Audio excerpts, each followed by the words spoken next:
សូមជូននីតិហោរាសាស្ត្រប្រចាំថ្ងៃខ្ញុំបាទសូមគោរពជំរាបសួរដល់ពុកម៉ែបងប្អូនលោកតាលោកយាយ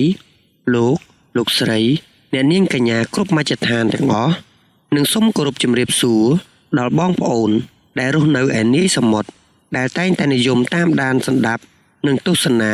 ការទស្សន៍ទាយមើលរាសីឡើងចុះប្រចាំថ្ងៃនៃឆ្នាំទាំង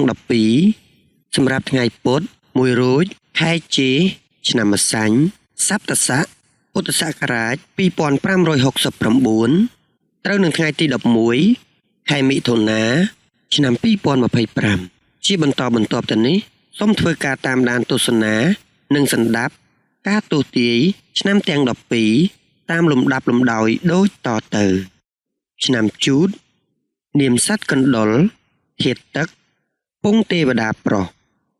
រាសីរបស់អស់លោកអ្នកនៅក្នុងថ្ងៃនេះឡើងខ្ពស់ត្រដែតសុខភាពផ្លូវកាយនិងផ្លូវចិត្តមានសភាពល្អប្រសើរខ្លាំងណាស់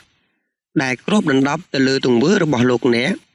ដែលអាចឲ្យលោកអ្នកប្រព្រឹត្តតែអំពើល្អសុចរិតនិងត្រឹមត្រូវការពោលពាក្យសម្ដីទៅកាន់អ្នកផងតែងប្រកបទៅដោយវិចារណញ្ញាណរីឯការប្រកបរបររកទទួលទាននានាវិញបានផលល្អចំណែកការធ្វើដំណើរទៅទីជិតទីឆ្ងាយគឺមានតែសុខសុវត្ថិភាពគួរជាទីទុកចិត្តបានឆ្នាំឆ្លូវនាមសត្វគោធាតុដីពងមនុស្សប្រុសរាសីរបស់អស់លោកអ្នកនៅក្នុងថ្ងៃនេះឡើងខ្ពស់ត្រដែតព្រោះទឹកចិត្តរបស់លោកអ្នកប្រកបទៅដោយសេចក្តីរាប់អានច្រើនការធ្វើដំណើរទៅទីជិតទីឆ្ងាយរបស់លោកអ្នករមែងមានការទទួលរាក់ទាក់ពីសំណាក់ញាតិមិត្តជិតឆ្ងាយយ៉ាងកក់ក្ដៅចំពោះការប្រកបរបររកទទួលទានផ្សេងបានផលបង្គួរតែប៉ុណ្ណោះរីឯបញ្ហាសេចក្តីស្នេហាវិញគួរតែបង្កើតអនុស្សាវរីយ៍ល្អៗជាមួយគ្នាបន្ថែមទៀតដើម្បីសេចក្តីសុខរៀងៗខ្លួនឆ្នាំខាលនាមសត្វខ្លាធាតុឈើពងយក្សស្រីរាសីរបស់អស់លោកអ្នកនៅក្នុងថ្ងៃនេះឡើងខ្ពស់ត្រដែតសុខភាពផ្លូវកាយនិងផ្លូវចិត្តមានសភាពល្អប្រសើរខ្លាំងណាស់ដែលគ្របដណ្ដប់ទៅលើទង្វើរបស់លោកអ្នកដែលអាចឲ្យលោកអ្នកប្រព្រឹត្តតែអំពើល្អសុចរិតនិងត្រឹមត្រូវការពោលពាក្យសម្ដីទៅកាន់អ្នកផងតែងប្រកបទៅដោយវិចារណញ្ញាណរីឯការប្រកបរបររកទទួលទាននានាវិញបានផលល្អចំណែកការធ្វើដំណើរទៅទីជិតទីឆ្ងាយគឺមានតែសុខសុវត្ថិភាពគួរជាទីទុកចិត្តបានឆ្នាំថោះនាមសត្វទន្សាយធាតុឈើពងមនុស្សស្រីរាសីរបស់អស់លោកអ្នកនៅក្នុងថ្ងៃនេះឡើងខ្ពស់ត្រដែតព្រោះទឹកចិត្តរបស់លោកអ្នកប្រកបទៅដោយសេចក្តីរាប់អានច្រើនការធ្វើដំណើរទៅទីជិតទីឆ្ងាយរបស់លោកអ្នករមែងមានការទទួលរាក់ទាក់ពីសំណាក់ញាតិមិត្តជិតឆ្ងាយ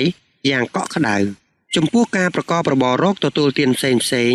បានផលបង្គួរតែប៉ុណ្ណោះរីឯបញ្ហាសេចក្តីស្នេហាវិញ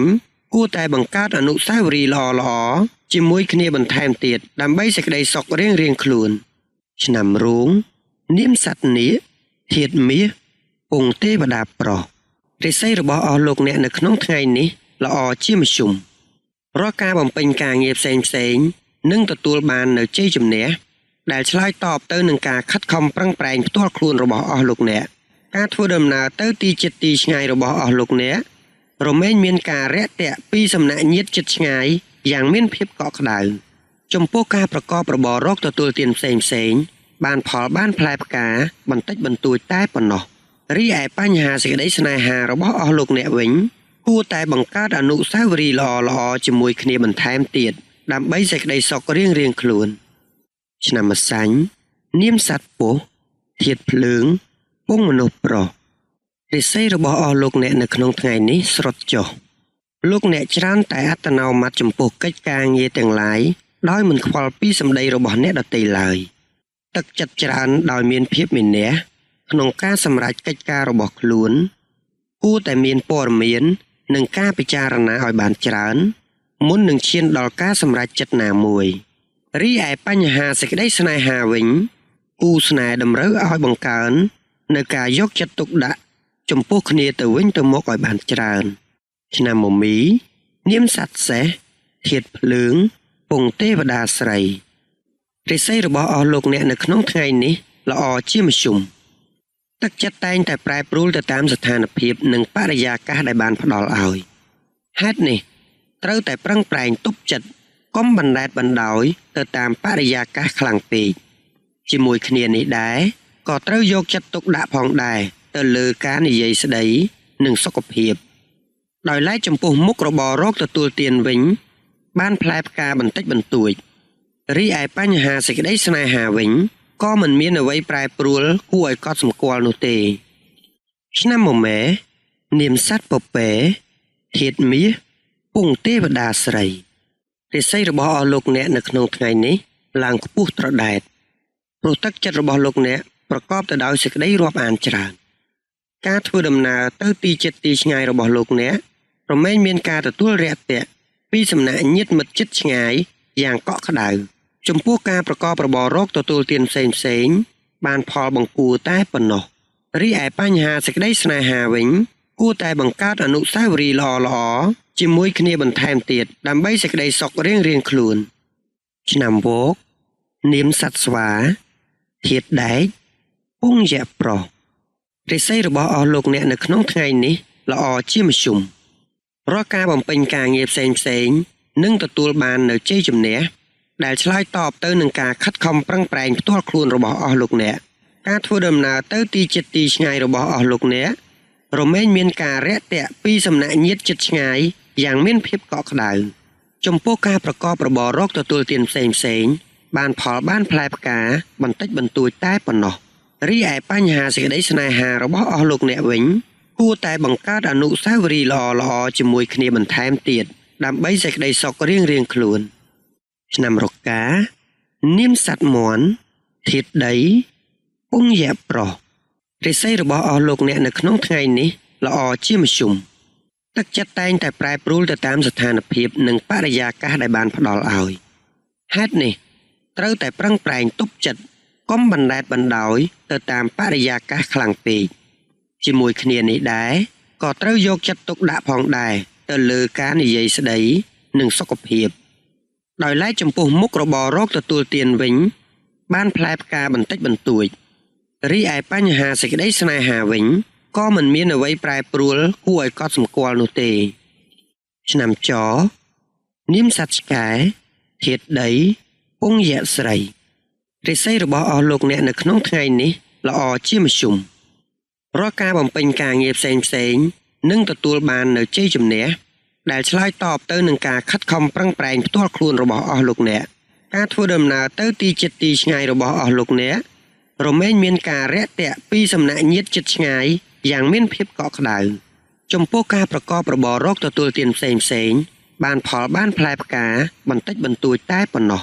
រីឯបញ្ហាសេចក្តីស្នេហារបស់អស់លោកអ្នកវិញគួរតែបង្កើតអនុស្សាវរីយ៍ល្អៗជាមួយគ្នាបន្ថែមទៀតដើម្បីសេចក្តីសុខរៀងៗខ្លួនឆ្នាំកុលនាមសត្វជ្រូកធាតុទឹកពងមនុស្សស្រីរាសីរបស់អស់លោកអ្នកនៅក្នុងថ្ងៃនេះស្រុតចុះលោកអ្នកច្រើនតែអត្តនោម័តចំពោះកិច្ចការងារទាំងឡាយដោយមិនខ្វល់ពីសម្ដីរបស់អ្នកដទៃឡើយទឹកចិត្តច្រើនដោយមានភាពមានះក្នុងការសម្រេចកិច្ចការរបស់ខ្លួនគួរតែមានព័ត៌មាននិងការពិចារណាឲ្យបានច្រើនមុននឹងឈានដល់ការសម្រេចចិត្តណាមួយរីឯបញ្ហាសេចក្តីស្នេហាវិញគូស្នេហ៍តម្រូវឲ្យបង្កើននៅការយកចិត្តទុកដាក់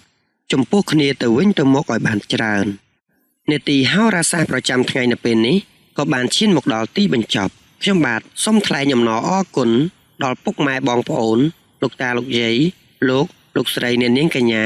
គ្រប់មជ្ឈដ្ឋានទាំងអស់ព្រមទាំងបងប្អូនដែលរស់នៅឯនីសមុទ្រដែលបានចំណាយពេលវេលាដ៏មានតម្លៃធ្វើការតាមដានទស្សនានិងសន្តាប់តាំងពីដើមរហូតដល់ចប់ខ្ញុំបាទក៏សូមគោរពជូនពរដល់ពុកម៉ែបងប្អូនលោកតាលោកយាយលោកស្រីអ្នកនាងកញ្ញាគ្រប់មជ្ឈដ្ឋានទាំងអស់ឲ្យជួបតែសេចក្តីសុខសេចក្តីចម្រើនការសម្បត្តិគ្រប់ប្រការធ្វើដំណើរទៅទីកន្លែងណាជួបតែសុខសុវត្ថិភាពទាំងពេលទៅនិងពេលត្រឡប់មកវិញនិងសូមឲ្យជួបតែពុទ្ធពរទាំងឡាយ4ប្រការគឺអាយុវណ្ណៈសុខៈពលៈកំបីឃ្លាតឡើយកម្មវិធីនេះនឹងវិលមកជួបពុកម៉ែបងប្អូនលោកតាលោកយាយលោកស្រីអ្នកនាងកញ្ញាសាជាថ្មីនៅថ្ងៃស្អែកម្ដងទៀត តាមពេលវេលានិងម៉ោងដដែលខ្ញុំបាទសូមអរគុណសូមជម្រាបលា